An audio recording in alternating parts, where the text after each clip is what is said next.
Assalamualaikum warahmatullahi wabarakatuh. Selamat siang, salam sejahtera untuk kita semua. Ibu berharap kalian masih tetap sehat dan tetap mematuhi protokol kesehatan yang dicanangkan oleh pemerintah. Pada pembelajaran Bahasa Indonesia kali ini, Ibu akan menjelaskan tentang teks eksplanasi. Siapa tahu tentang teks eksplanasi? Teks eksplanasi adalah sebuah teks, ya, sebuah karangan yang berisi penjelasan-penjelasan tentang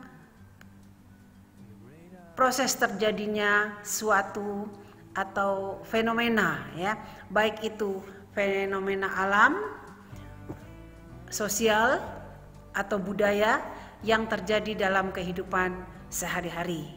Jadi teks eksplanasi merupakan teks yang berisi tentang penjelasan-penjelasan tentang suatu peristiwa, ya, suatu kejadian, ya, yang kita hadapi, yang kita alami dalam kehidupan kita. Teks eksplanasi menggunakan pernyataan yang berbentuk fakta yang memiliki hubungan sebab akibat. Namun sebab akibat di sini berupa sekumpulan fakta yang menurut pendapat penulisnya. Ya, itulah teks eksplanasi. Kemudian yang sering kita lihat, ya, dalam artikel-artikel yang termasuk dalam teks eksplanasi, misalnya tentang gempa, ya, gempa Aceh yang terjadi pada tahun 2004 yang lalu, ya, itu tentang teks eksplanasi. Kemudian banjir di Jakarta yang baru-baru ini terjadi, itu juga bisa disebut dengan teks eksplanasi. Kemudian tentang fenomena sosial, yaitu tentang demonstrasi massa, ya, yang baru-baru ini kita sering melihat, ya, kita mendengar, ya, berita tentang demonstrasi massa.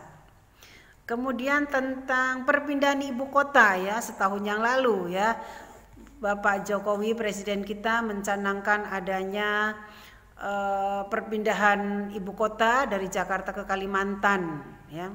Itu juga termasuk teks eksplanasi. Kemudian apa sih tujuan teks eksplanasi? Ya. Tujuan eksplanasi yaitu untuk menjelaskan tahapan, langkah atau proses, ya. Kalau proses pasti harus bagaimana, ya, dan memberikan alasan mengapa terhadap proses terciptanya sesuatu yang terjadi secara alamiah atau proses bekerjanya alam maupun sosial atau budaya tersebut.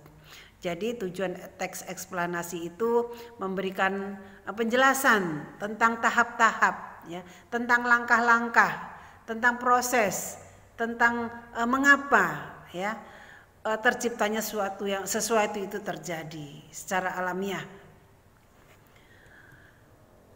Kemudian ciri-ciri teks eksplanasi. Ciri-ciri teks eksplanasi ada 5. Yang pertama yaitu informasi yang disampaikan berdasarkan fakta. Jadi dalam teks eksplanasi itu informasi yang disampaikan itu harus benar-benar nyata, ya, harus berupa fakta. Kemudian yang kedua, topik berhubungan dengan ilmu pengetahuan, ya, misalnya tentang banjir, ya, gempa bumi, fenomena alam, ya, itu kan harus bersifat ilmiah, ya. Kemudian yang ketiga bersifat informatif, memberikan informasi kepada orang, kepada pembaca tentang sesuatu yang kita kemukakan tadi, ya. Kemudian yang keempat terdiri dari 3 struktur. Jadi teks eksplanasi itu ada 3 struktur. Yang pertama pernyataan umum, kemudian penjelasan-penjelasan, dan yang terakhir sebab akibat atau interpretasi. Interpretasi artinya penafsiran. Tetapi interpretasi ini boleh ada, boleh tidak, ya. Sifatnya relatif, boleh ada, boleh tidak, tidak harus ada. Kemudian yang kelima berupa penjelasan, ya. Penjelasan ini boleh berupa tahapan-tahapan. Kemudian struktur, ya, struktur teks eksplanasi. Struktur teks eksplanasi sudah saya terangkan tadi dalam ciri-ciri teks eksplanasi itu ada strukturnya, ya, ada isinya tentang apa-apa saja. Yang pertama yaitu tentang pernyataan umum. Yang kedua tentang deretan penjelasan. Kemudian yang ketiga tentang interpretasi. Yang tadi ada boleh, ada boleh, tidak juga boleh, ya. Yang pertama yaitu tentang pernyataan umum. Pernyataan umum ini berisi pendahuluan, ya.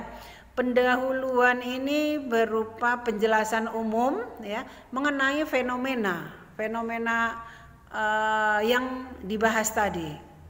Bisa berupa pengenalan fenomena, ya. Bisa berupa tentang sesuatu, gempa misalnya.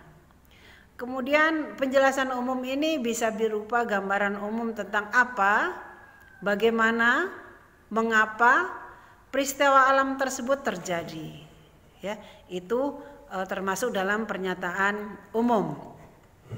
Kemudian yang kedua yaitu tentang deretan penjelasan. Deretan penjelas di sini berisi tentang penjelasan proses mengapa fenomena tersebut bisa terjadi atau tercipta. Ya, kalau di dalam pernyataan umum itu hanya gambaran umum saja, tetapi dalam struktur yang kedua tentang deretan penjelasan harus dijelaskan secara mendetail. Ya, mengapa, bagaimana, ya, apa proses fenomena alam tersebut. Kemudian dalam deretan penjelasan ini bisa terdiri dari satu paragraf atau dua paragraf, ya. Deretan penjelas ini menggambarkan dan memerincikan penyebab dan akibat dari sebuah bencana alam yang terjadi. Jadi misalnya kalian akan membuat teks tentang teks eksplanasi, kalian di bagian kedua ini harus menjelaskan sebabnya apa, ya. Kemudian akibatnya apa dari gempa yang terjadi? Mengapa, ya? Apa sebabnya? Kemudian akibatnya apa, ya, dari gempa tersebut? Kemudian yang ketiga, interpretasi, ya. Interpretasi ini boleh ada dan boleh tidak, ya.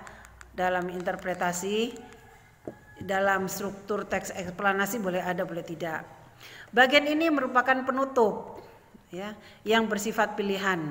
Artinya boleh ada, boleh tidak, tidak harus ada. Teks penutup yang dimaksud adalah teks yang merupakan intisari atau kesimpulan, ya, intisari sama dengan kesimpulan dari pernyataan umum dari deretan penjelas. Jadi interpretasi ini itu merupakan kesimpulan dari penjelasan-penjelasan bagian kedua tadi. Interpretasi ini dapat juga berupa tanggapan atau kesimpulan dari pernyataan yang ada dalam teks sebelumnya. Kemudian kebahasaan, ya, kebahasaan yang digunakan dalam teks eksplanasi. Yang pertama menggunakan beberapa istilah sesuai dengan topik teks, ya. Karena tentang teks eksplanasi ini sesuai dengan ilmu pengetahuan, maka istilah yang digunakan juga harus istilah pengetahuan. Misalnya kita membahas tentang gempa, ya, tentang pertanian, ya, tentang teknologi misalnya, ya. Kita harus menggunakan istilah tentang teknologi, menggunakan istilah tentang pertanian, ya, sesuai dengan apa yang kita kemukakan tadi. Kemudian yang kedua menggunakan hubungan kausalitas, kausal hubungan ya, sebab akibat ya. Ini pada bagian penjelasan-penjelasan tadi ya. Di strukturnya yang bagian kedua kamu harus kemukakan sebab gempa itu apa, akibatnya apa ya. Maka di sini kamu harus menggunakan hubungan kausalitas sebab akibat. Kemudian yang ketiga ya. Yang ketiga harus menggunakan konjungsi temporal. Kronologis ya, tempo, waktu, kejadian waktu, urutan waktu ya, dan kronologis urutannya, bagaimana urutan waktunya. Misalnya, kemudian, lalu ya, selanjutnya. Nah, itu yang digunakan dalam kaidah kebahasaan teks eksplanasi. Kemudian yang keempat, bahasa yang digunakan menggunakan makna denotatif ya. Denotatif, makna sebenarnya, makna yang ada dalam kamus ya. Lawan denotatif konotatif ya, makna kias, masa tidak sebenarnya. Kalau denotatif makna sebenarnya. Itulah yang harus digunakan dalam kebahasaan teks eksplanasi. Kemudian pengembangan, cara pengembangannya dalam teks eksplanasi ya, ada empat cara.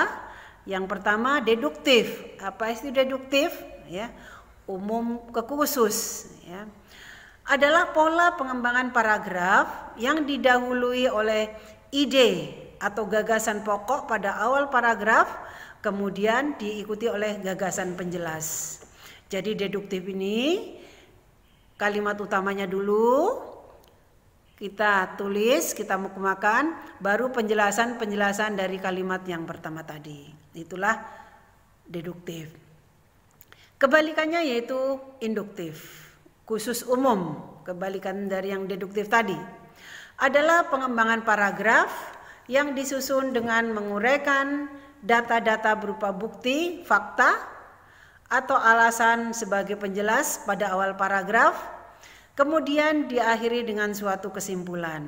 Ya, jadi diawali dengan data-data, contoh-contoh, ya, alasan-alasan, kemudian diakhiri dengan kesimpulan. Kesimpulan inilah yang disebut dengan kalimat utama. Jadi kalimat utamanya dalam induktif itu di akhir. Sedangkan yang deduktif tadi kalimat utamanya terdapat di awal. Kemudian ketiga ya, pola pengembangan teks eksplanasi yang ketiga yaitu proses ya. Adalah pengembangan paragraf yang menjelaskan tentang suatu proses yang berhubungan dengan terjadinya suatu peristiwa secara berurutan. Menjelaskan bagaimana terjadinya suatu gempa ya. Itu termasuk dalam pola pengembangan paragraf secara proses ya. Jadi prosesnya dikemukakan bagaimana awal terjadinya gempa sampai akhir terjadinya gempa. Kemudian sebab akibat ya, sebab akibat. Sebab akibat adalah pengembangan paragraf yang terdiri dari sebab kemudian dikemukakan akibatnya ya. Sebab merupakan gagasan utama ya, atau gagasan pokok atau kalimat utamanya, kemudian diakhiri dengan akibatnya ya. Akibatnya itu merupakan gagasan penjelas atau kalimat penjelas. Kemudian yang kelima yaitu pendefinisian. Jadi dalam pola pengembangan teks eksplanasi, pola pendefinisian di sini adalah pola pengembangan paragraf yang menggunakan istilah atau konsep ya, yang dijelaskan definisinya berdasarkan kamus ya, penjelasan ahli ataupun pendapat dari penulis itu sendiri ya. Pola ini menggunakan kata adalah ya, ialah, merupakan, yaitu ya, merupakan ya, itu kan pendefinisian, definisi dari suatu gejala ya, suatu gempa misalnya, gempa yang terjadi Itu pola pengembangan teks eksplanasi. Kemudian dalam pembelajaran ini ya, yang terakhir siswa diharapkan dapat menyusun teks eksplanasi ya. Sebenarnya tidak susah menyusun teks eksplanasi ya. Ada langkah-langkahnya ya. Langkah-langkah dalam menyusun teks eksplanasi, yang pertama menentukan tema ya. Kemudian mengumpulkan bahan. 3 menyusun kerangka, dan keempat mengembangkan kerangka. Sama seperti kalau kita membuat karangan ya, kalau kita tidak menentukan tema terlebih dahulu atau tidak membuat langkah-langkahnya terlebih dahulu, kita akan kehabisan kata-kata ya, atau ide kita nanti tidak akan muncul. Jadi setiap kita membuat karangan, kita harus mengikuti langkah-langkah. Yang pertama yaitu menentukan tema. Tema apa yang akan kita angkat? Misalnya kita akan menjelaskan tentang gempa bumi ya, gempa bumi. Ya kita harus menentukan tema terlebih dahulu. Ya, temanya tentang gempa bumi di Aceh atau tentang banjir di Jakarta. Nah, itu ya.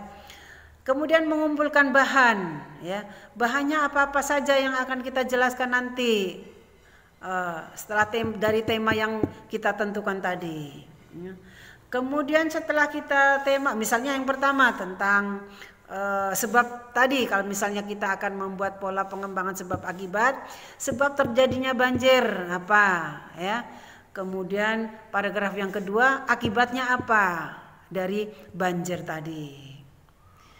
Kemudian yang keempat, mengembangkan kerangka ya. Setelah mengumpulkan bahan tadi, menyusun kerangka, disusun kerangkanya, baru mengembangkan kerangka ya.